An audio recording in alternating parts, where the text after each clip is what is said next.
हाय नमस्कार। आजची आपली रेसिपी आहे मूग डाळ आणि चण्याच्या डाळीचे।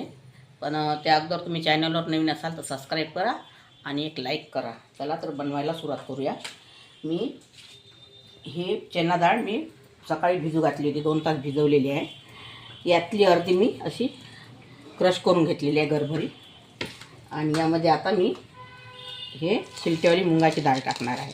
शिलटे नाही काढलेले आहे, शिलटे काढले त्याला तो वडा चव नसते लागत। हा खूप छान लागते चवीला सकट। आणि यामध्ये थोडं हे ज्वारीचं पीठ आहे ते टाकलेलं आहे। आता इथे थोडं बेसन टाकणार आहे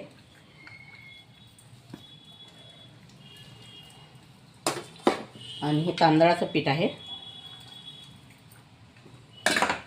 आणि इथे 5 ते 7 लसूण कळ्या आणि 10 ते 12 मिरच्या मी बारीक करून घेतलेल्या होत्या, मिक्सरला लावून घेतलेल्या आहे।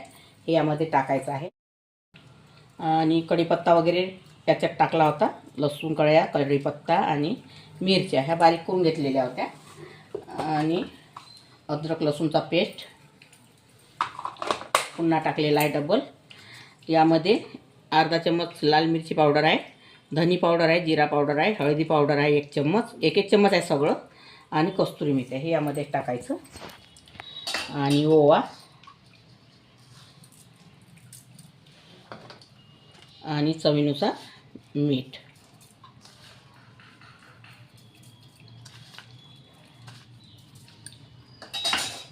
आणि इथे ह्या भाज्या घेतलेल्या आहे मी। ही पालक भाजी आहे, जास्त नाही आहे ही, कमसे कम 100 ग्रामच्या जवळपास आहे। आणि एवढी पत्ताकोबी आहे आणि एवढा सांबार आहे। हे यामध्ये मिक्स करायचं आपल्याला।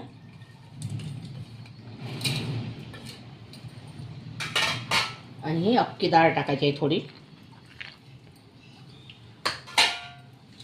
आणि हे कांदे घेतलेले आहे 2 कापून, हे सगळं यामध्ये टाकायचं आहे। आता याला छान मिक्स करून घ्यायचं आहे। आता हे सगळं मिक्स केलेलं आहे। हे पाणी बिलकुल वापरलेलं नाही मी, कारण त्या भाज्यांचंच पाणी सुटलेलं असते, त्याच्यातच सगळं हा लादा झालेला आहे तयार। आता मी तुम्हाला याचे वडे थापून दाखवते।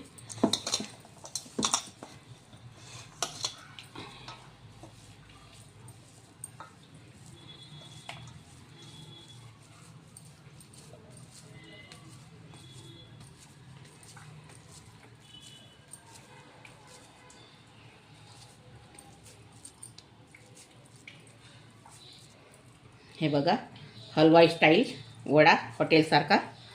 आता तेल गरम झालेलं आहे,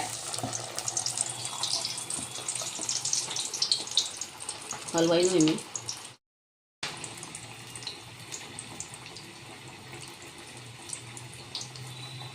हे बघा असे छान पातळ करायचे।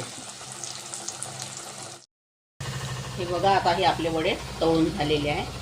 हे बघा छान क्रिस्पी, कलरही छान आलेला आहे।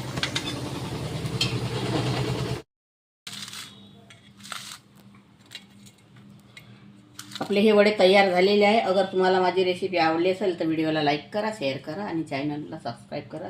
व्हिडिओ बघितल्याबद्दल धन्यवाद।